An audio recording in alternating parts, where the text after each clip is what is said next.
श्री विष्णु भगवान की जय। ओम नमः शिवाय। प्रिय भक्तगणों, आज चैत्र माह शुक्ल पक्ष की एकादशी तिथि है और आज कामदा एकादशी का व्रत है। कुछ स्थानों पर इसे फलदा एकादशी या कामदा ग्यारस के नाम से भी जाना जाता है। इस एकादशी व्रत को करने से मनुष्य को राक्षस योनि की प्राप्ति नहीं होती और मोक्ष मिलता है। इस एकादशी के प्रभाव से व्यक्ति को सभी दुखों से मुक्ति मिल जाती है, सुख समृद्धि और वैभव की प्राप्ति होती है, घर परिवार में खुशहाली आती है। ब्रह्मवर्त पुराण के अनुसार जो मनुष्य एकादशी व्रत की महात्म कथाओं को बड़ी निष्ठा और भक्ति भाव से पढ़ता या सुनता है तो उसे एकादशी उपवास करने का आधा पुण्य फल प्राप्त हो जाता है, जिससे उसके पाप कर्म सूखे तिनके के समान जलकर भस्म हो जाते हैं और हरे कृष्ण महामंत्र का जाप करने वाला परम पद को पाता है। तो आज मैं सुना रही हूँ कामदा एकादशी की बड़ी ही दुर्लभ संपूर्ण पौराणिक व्रत कथा, जिसे आप सभी भक्तगण बड़ी श्रद्धा तथा प्रसन्न चित्त मन से पूरा अवश्य सुनिएगा। तो बोलिए वृंदावन बिहारी लाल की जय, श्री राधा रानी की जय। एक बार धर्मराज युधिष्ठिर भगवान श्री कृष्ण से एकादशी व्रत के महात्म के बारे में विस्तार से चर्चा कर रहे थे। युधिष्ठिर ने भगवान श्री कृष्ण से अब तक चैत्र माह के कृष्ण पक्ष में आने वाली पाप मोचनी एकादशी के बारे में जान लिया था और अभी उनका हृदय चैत्र माह के शुक्ल पक्ष में आने वाली एकादशी के बारे में जानने को उत्साहित था। वह भगवान श्री कृष्ण से कहने लगे, युधिष्ठिर बोले, हे केशव, आपके स्वमुख से पाप मोचनी एकादशी के बारे में विस्तार से जानने के बाद मेरा मन अब चैत्र माह के शुक्ल पक्ष को आने वाली एकादशी के बारे में विस्तार से जानने को व्याकुल हो रहा है। अतः हे कृपा सिंधु, आप मुझ भक्त पर कृपा करें और चैत्र शुक्ल पक्ष को आने वाली एकादशी का क्या नाम है, उसकी विधि एवं महात्मा और इस एकादशी करने वाले को कौन सा पुण्य फल प्राप्त होता है, इस बारे में मुझे विस्तार से कथा सुनाइए। श्री कृष्ण भगवान बोले, हे धर्मराज, चैत्र माह के शुक्ल पक्ष को आने वाली एकादशी को कामदा एकादशी के नाम से जाना जाता है। मैं आपकी उत्सुकता को भली भांति जानता हूँ और एक समय पर राजा दिलीप ने भी यही प्रश्न महर्षि वशिष्ठ से किया था। उसके उत्तर में महर्षि वशिष्ठ ने जो कथा उन्हें सुनाई थी वही मैं आपको सुनाता हूँ। एक समय की बात है, प्राचीन काल में भोगीपुर नामक एक नगर हुआ करता था। उस नगर में अनेकों किन्नर, गंधर्व तथा अप्सराएं वास किया करती थी। उन्हीं में से एक स्थान पर ललिता और ललित नामक गंधर्व अपने विशाल भवन में निवास किया करते थे। इन दोनों पति पत्नी में अपार प्रेम और स्नेह था। कभी कभी इनका स्नेह अपनी पराकाष्ठा लांघ जाता था। एक दूसरे से अलग होकर कहीं चले जाते थे तो एक दूसरे के बिना व्याकुल हो जाया करते थे। उस समय भोगीपुर में पुंडलिक नामक एक पराक्रमी राजा का शासन हुआ करता था और ललित राजा के दरबार में उपस्थित प्रमुख गंधर्वों में से एक था। वो राजा को अपना संगीत और गाना सुनाकर उनका मनोरंजन किया करता था। एक समय की बात है, राजा के दरबार में सभी गंधर्व राजा के मनोरंजन हेतु गान प्रस्तुत कर रहे थे और ललित भी राजा को गाना सुना रहा था। तभी ललित को अपनी पत्नी ललिता का स्मरण हुआ और वो गाना गाते गाते विचलित होकर रुक गया। उसके सुर डगमगाने लगे और राजा भी एक पल चौंक उठे कि यह कैसा बेसुरा राग गाया जा रहा है। और वही राजा के दरबार में उपस्थित करकोटक नामक सर्प ने ललित के मन के भाव को भाप लिया और उसने राजा से बेसुरा गाने का कारण बता दिया। कारण जानकर राजा पुंडलिक अत्यधिक क्रोधित हुए और उन्होंने स्पष्ट शब्दों में गंधर्व ललित को श्राप दे दिया। राजा पुंडलिक ने कहा, दुष्ट गंधर्व, तू मेरे सामने गान प्रस्तुत करते समय अपनी भार्या को स्मरण कर रहा है, अतः तू नरभक्षी दैत्य बनकर अपने कर्म का फल भोग।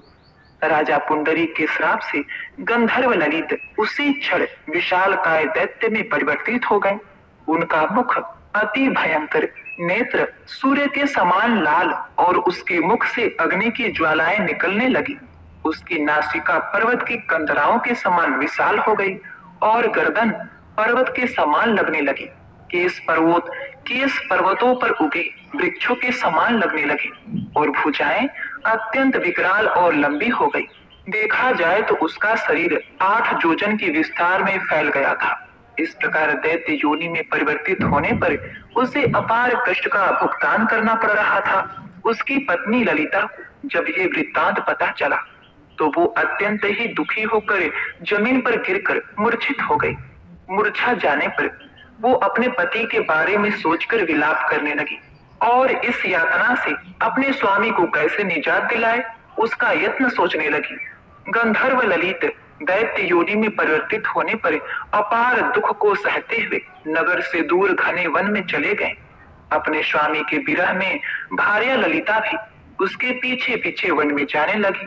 अपने स्वामी के पीछे पीछे वन विचरती हुई ललिता विंध्याचल पर्वत पर आ पहुंची, जहां महर्षि श्रृंगी का आश्रम स्थित था। आश्रम को देख ललिता विलाप करती हुई महर्षि श्रृंगी के आश्रम के अंदर जा पहुंची। महर्षि श्रृंगी उस समय अपनी साधना में लीन थे, अतः ललिता विलाप करती हुई महर्षि श्रृंगी के चरणों में गिर गई और अपने स्वामी को पुनः गंधर्व योनि में परिवर्तित कैसे करें इसकी याचना करने लगी।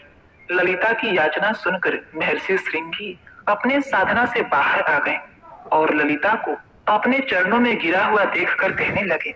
ऋषि बोले, हे सुभे, तुम कौन हो और यहाँ किस कार्य से आई हो? ललिता ने कहा, हे महात्मा, हे ऋषिवर, मेरा नाम ललिता है। मेरे पति राजा पुंडलिक के श्राप से दैत्य योनि में परिवर्तित हो गए हैं, अतः मैं अत्यंत ही दुखी हूँ। हे ऋषि श्रेष्ठ, आप मेरे स्वामी का उद्धार कैसे हो सकता है, उपाय बताइए।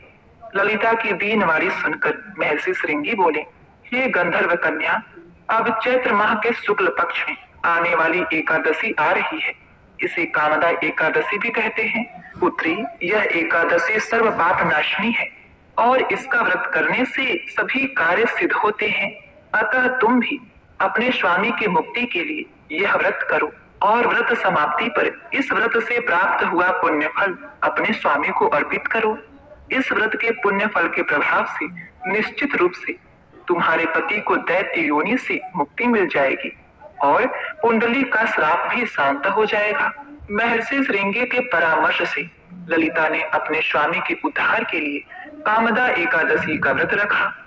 व्रत उसने पूरी निष्ठा और श्रद्धा भाव से किया और ब्राह्मणों की उपस्थिति में हाथ में जल लेकर संकल्प लेते हुए प्रभु श्री विष्णु का ध्यान धर उसने कहा, हे कृपा सिंधु, आपकी कृपा से मैं यह कामदा एकादशी व्रत पूर्ण कर पाई, अतः मैं अपने इस व्रत का पुण्य फल अपने स्वामी को अर्पित करती हूँ और प्रार्थना करती हूँ कि वो अपने दैत्य योनि से मुक्त हो।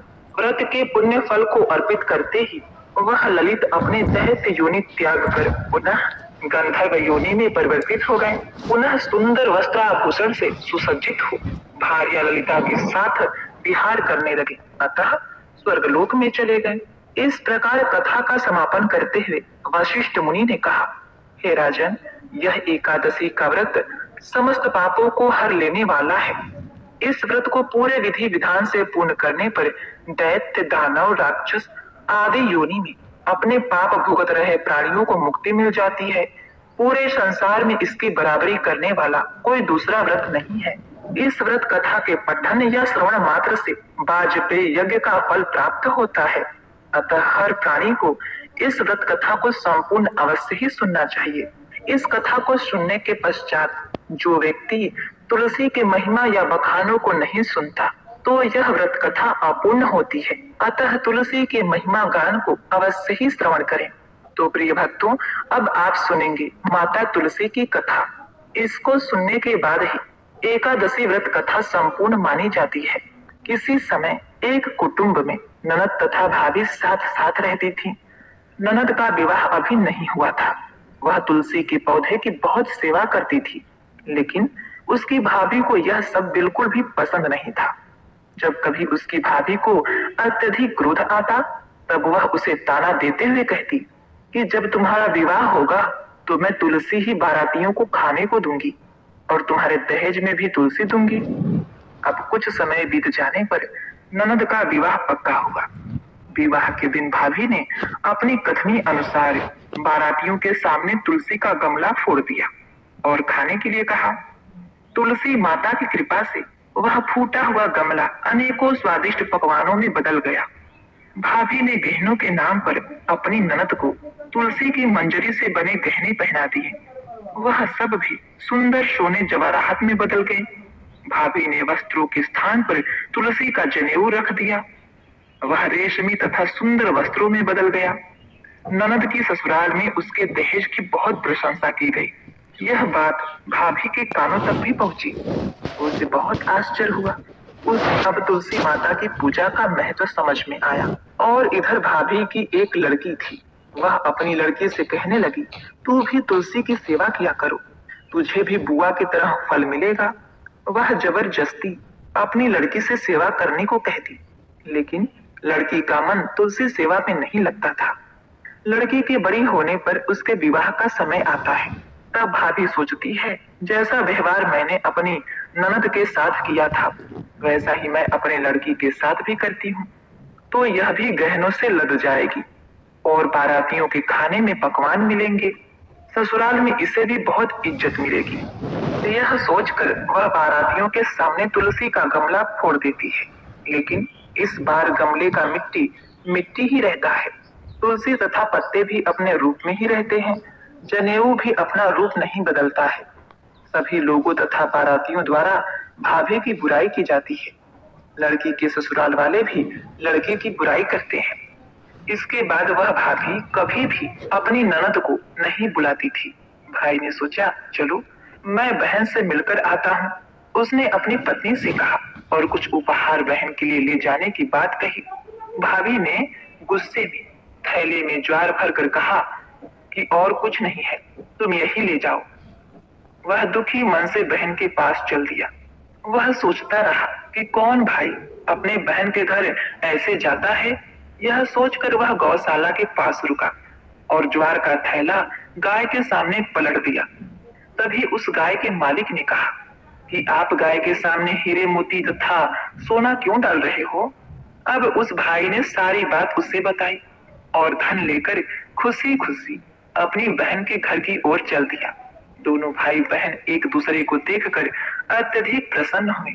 जिस प्रकार तुलसी माता ने उस बहन को सौभाग्यवती तथा धन्य धान से संपन्न किया, उसकी लाज बचाई, उसी प्रकार तुलसी माता सबको सुख संपन्नता देना। जिस प्रकार भाभी को दिया वैसा किसी को नहीं देना। तो बोलिए श्री शालिग्राम भगवान की जय, श्री तुलसी महारानी की जय। ओम नमो भगवते वासुदेवाय नमः। प्रिय भक्तगणों, आइए अब बड़ी ही सुंदर कथा का श्रवण करते हैं। इसे सुनने से ही एकादशी का व्रत पूर्ण माना जाता है। एक संत वर्षाना में रहते थे और हर रोज सुबह उठकर यमुना नदी में स्नान करके राधा जी के दर्शन करने जाया करते थे। यह नियम हर रोज का था। जब तक राधा रानी के दर्शन नहीं कर लेते तब तक जल भी ग्रहण नहीं करते थे। दर्शन करते करते तकरीबन उनकी उम्र 80 वर्ष की हो गई। आज सुबह उठकर रोज की तरह उठे और यमुना जी में स्नान किया और राधा रानी के दर्शन को गए। मंदिर के पट खुले और राधा रानी के दर्शन करने लगे। दर्शन करते करते संत के मन में भाव आया कि मुझे राधा रानी के दर्शन करते करते आज 80 वर्ष हो गए, लेकिन मैंने आज तक राधा रानी को कोई भी वस्त्र नहीं चढ़ाए। लोग राधा रानी के लिए कोई नारियल लाता है, कोई चुनरी लाता है, कोई चूड़ी लाता है, कोई बिंदी लाता है, कोई साड़ी लाता है, कोई लहंगा चुनरी लाता है, लेकिन मैंने तो आज तक कुछ भी नहीं चढ़ाया है। यह विचार संत जी के मन में आया कि जब सभी मेरी राधा रानी के लिए कुछ न कुछ लाते हैं तो मैं भी अपनी राधा रानी के लिए कुछ न कुछ लेकर जरूर आऊंगा। लेकिन क्या लाऊं जिससे मेरी राधा रानी खुश हो जाए। तो संत जी यह सोचकर अपनी कुटिया में आ गए। सारी रात सोचते सोचते सुबह हो गई। उठकर स्नान किया और आज अपनी कुटिया में ही राधा रानी के दर्शन पूजन किया। दर्शन के बाद बाजार में जाकर सबसे सुंदर वाला लहंगा चुनरी का कपड़ा लिए और अपनी कुटिया में आकर के अपने ही हाथों से लहंगा चुनरी को सीला और सुंदर से सुंदर लहंगा चुनरियों में गोटा लगाए। जब पूरी तरह से लहंगा चुनरी तैयार हो गया तो मन में सोचा, इस लहंगा चुनरी को अपनी राधा रानी को पहनाऊंगा तो बहुत ही सुंदर मेरी राधा रानी लगेंगी। यह सोचकर आज संत जी उस लहंगा चुनरी को लेकर राधा रानी के मंदिर को चले गए। मंदिर की सीढ़ियां चढ़ने लगे और अपने मन में सोच रहे हैं, आज मेरे हाथों के बनाए हुए लहंगा चुनरी राधा रानी को पहनाऊंगा तो मेरी लाडली बहुत सुंदर लगेगी। यह सोचकर जा रहे हैं, इतने में एक वर्षाना की लड़की आई और बाबा से कहने लगी, बाबा आज बहुत ही खुश हो, क्या बात है? बाबा बताओ ना। तो बाबा ने कहा, लाली आज मैं बहुत खुश हूँ। आज मैं अपने हाथों से राधा रानी के लिए लहंगा चुनरी बनाया है। इस लहंगा चुनरी को राधा रानी जी को पहनाऊंगा और मेरी राधा रानी बहुत सुंदर दिखेंगी। उस लाली ने कहा, बाबा मुझे भी दिखाओ ना, आपने लहंगा चुनरी कैसी बनाई है? लहंगा चुनरी देखकर वो लड़की बोली, अरे बाबा राधा रानी के पास तो बहुत सारी पोशाक है, तो ये मुझे दे दो ना। तो महात्मा बोले कि बेटी तुमको मैं दूसरी बाजार से दिलवा दूंगा, ये तो मैं अपने हाथ से बनाकर राधा रानी के लिए लेकर जा रहा हूँ, तुमको और कोई दूसरा दिलवा दूंगा। प्रिय भक्तों, लेकिन उस छोटी सी बालिका ने उस महात्मा का दुपट्टा पकड़ लिया, बाबा ये मुझे दे दो। पर संत भी जिद करने लगे कि दूसरी दिलवा दूंगा, ये नहीं दूंगा। लेकिन वो बच्ची भी इतनी तेज थी कि संत के हाथ से छुड़ाकर लहंगा चुनरी को छीनकर भाग गई। अब तो बाबा को बहुत ही दुख लगा कि मैंने आज तक राधा रानी को कुछ नहीं चढ़ाया, लेकिन जब लेकर आया तो लाली लेकर भाग गई। मेरा तो जीवन ही खराब है, अब क्या करूं? यह सोचकर संत उसी सीढ़ियों में बैठकर रोने लगे। इतने में कुछ संत वहां आए और पूछा, क्या बात है बाबा, आप क्यों रो रहे हैं? तो बाबा ने उस संतों को पूरी बात बताई। संतों ने बाबा को समझाया और कहा, आप दुखी मत हो, कल दूसरी लहंगा चुनरी बना के राधा रानी को पहना देना। चलो राधा रानी के दर्शन कर लेते हैं। इस प्रकार संतों ने बाबा को समझाया और राधा रानी के दर्शन को लेकर गए। रोना तो बंद हुआ, लेकिन मन खराब था, क्योंकि कामना पूरी नहीं हुई ना। तो अनमने मन से राधा रानी का दर्शन करने संत जा रहे थे और मन में सोच रहे हैं कि मुझे लगता है कि किशोरी जी की इच्छा नहीं थी, शायद राधा रानी मेरे हाथों से बनी पोशाक पहनना ही नहीं चाहती थी। ऐसा सोचकर बड़े दुखी होकर जा रहे हैं। मंदिर आकर राधा रानी के पट खुलने का इंतजार करने लगे। थोड़ी देर बाद मंदिर के पट खुले तो संतों ने कहा, बाबा देखो तो आज हमारी राधा रानी बहुत ही सुंदर लग रही है। संतों की बात सुनकर जैसे ही बाबा ने अपना सिर उठाकर देखा तो जो लहंगा चुनरिया बाबा ने अपने हाथ से बनाकर लाए थे वही आज राधा रानी ने पहना था। बाबा बहुत ही खुश हो गए और राधा रानी से कहा, हे राधा रानी, आपको इतना भी सब्र नहीं रहा? आप मेरे हाथों से मंदिर की सीढ़ियों से लेकर भाग गए, ऐसा क्यों? सर्वेश्वरी श्री राधा रानी ने कहा, बाबा आपके भाव को देखकर मुझसे रहा नहीं गया, और ये केवल पोशाक नहीं है, इसमें आपका प्रेम है। तो मैं खुद ही आकर आपसे लहंगा चुनरिया छीनकर भाग गई थी। इतना सुनकर बाबा भाव विभोर हो गए और बाबा ने उसी समय किशोरी जी का धन्यवाद किया। बोलिए श्री राधा रानी सरकार की जय। जय श्री कृष्ण, हरे कृष्ण कृष्ण कृष्ण हरे हरे, हरे राम राम राम हरे हरे। ओम नमः शिवाय। प्रिय भक्तगणों, इस कथा को पूर्ण करते हुए भगवान विष्णु को समर्पित इस कथा का श्रवण करें। एक बार देवर्षि नारद जी बैकुंठ धाम गए। वहां उन्होंने भगवान विष्णु को नमन किया। नारद जी ने श्री हरि से कहा, प्रभु पृथ्वी पर अब आपका प्रभाव कम हो रहा है, धर्म पर चलने वालों को कोई अच्छा फल नहीं मिल रहा, जो पाप कर रहे हैं उनका भला हो रहा है। तब भगवान श्री हरि ने कहा, ऐसा नहीं है देवर्षि, जो भी हो रहा है सब नियति के जरिए हो रहा है। नारद जी बोले, मैं तो देखकर आ रहा हूँ, पापियों को अच्छा फल मिल रहा है और भला करने वाले धर्म के रास्ते पर चलने वालों को बुरा फल मिल रहा है। भगवान ने कहा, कोई एक ऐसी घटना बताओ। नारद ने कहा, अभी मैं एक जंगल से आ रहा हूँ, वहां एक गाय दलदल में फंसी हुई थी, कोई उसे बचाने वाला नहीं था।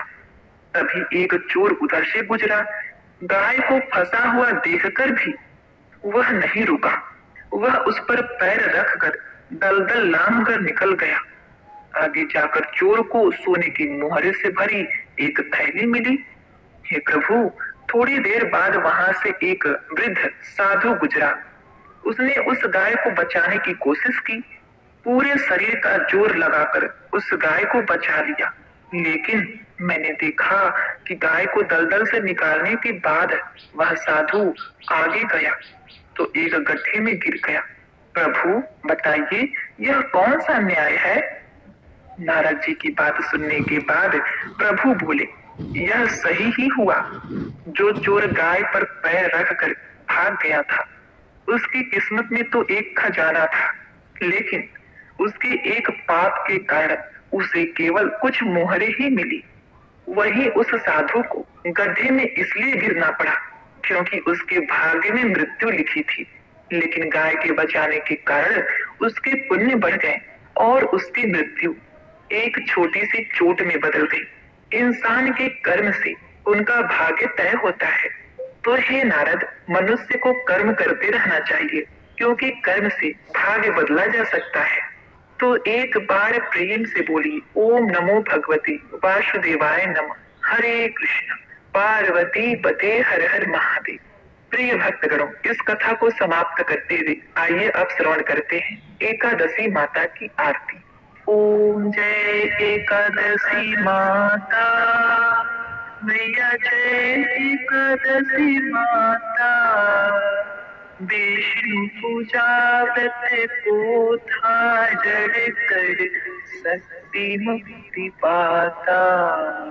ओम जय एकादशी माता, तेरे नाम की नाम देवी, भक्ति प्रदान करनी, गुण गौरव की देवी, माता शास्त्रों में वरनी। ओम जय एकादशी माता, जय एकादशी माता, मैया जय एकादशी माता। मार्गशीर्ष के कृष्ण पक्ष में उत्पन्न ना होती, शुक्ल पक्ष में मोक्षदायिनी पापों को धोती। ओम जय एकादशी माता, मैया जय एकादशी माता। ओम जय एकादशी माता, पौष मास के कृष्ण पक्ष को सफला नाम कहे, शुक्ल पक्ष में होए पुत्र का आनंद अधिक रहे। ओम जय एकादशी माता, जय एकादशी माता, मैया जय एकादशी माता। नाम खष्ट तिला माघ मास में कृष्ण पक्ष आवे, शुक्ल पक्ष में जया कहावे, विजय सदा पावे। जय एकादशी माता, जय एकादशी माता, मैया जय एकादशी माता। विजया फाल्गुनी कृष्ण पक्ष शुक्ला आम्र की, पाप मोचनी कृष्ण पक्ष चैत्र मास फल की। ओम जय एकादशी माता, जय एकादशी माता, मैया जय एकादशी माता। चैत्र शुक्ल में नाम कामदा देने वाली, नाम वरुद्धनी कृष्ण पक्ष में वैशाख महवाली। ओम जय एकादशी माता, जय एकादशी माता, मैया जय एकादशी माता। शुक्ल पक्ष में होय मोहन अपराजिष्ट कृष्ण पक्षी, नाम निर्जला सब सुख करन शुक्ल पक्ष रखी। ओम जय एकादशी माता, जय एकादशी माता, मैया जय एकादशी माता। योगिनी नाम आषाढ़, जानो कृष्ण पक्ष भरनी, देवशयनी नाम कहाय शुक्ल पक्ष धरनी। ओम जय एकादशी माता, मैया जय एकादशी माता। ओम जय एकादशी माता। कामिका श्रावण मास आवे कृष्ण पक्ष कहिए, श्रावण शुक्ल होए पुत्रदा आनंद से रहिए। ओम जय एकादशी माता, मैया जय एकादशी माता, मैया जय एकादशी माता। अजा भाद्रपद कृष्ण पक्ष की परिवर्तनी शुक्ला, इंदिरा अश्विन कृष्ण पक्ष में व्रत से भव सागर निकला। ओम जय एकादशी माता, जय एकादशी माता, मैया जय एकादशी माता। पाप कुंश है शुक्ल पक्ष, पाप हरण हारी, रमा मास कार्तिक में आवे सुखदायक भाई। ओम जय एकादशी माता, जय एकादशी माता, मैया जय एकादशी माता। देवोत्थायनी शुक्ल पक्ष की दुख नाशक मैया, लौद मास की करो विनती पार करो नैया। ओम जय एकादशी माता, जय एकादशी माता, मैया जय एकादशी माता। शुक्ल लौद में होय पद्मनि दुख दारिद्र हरनी, परमा कृष्ण पक्ष में होती जन मंगल करणी। ओम जय एकादशी माता, जय एकादशी माता, मैया जय एकादशी माता। जो कोई आरती एकादशी की भक्ति सहित गावे, जन रघुनाथ स्वर्ग का वास निश्चय वह पावे।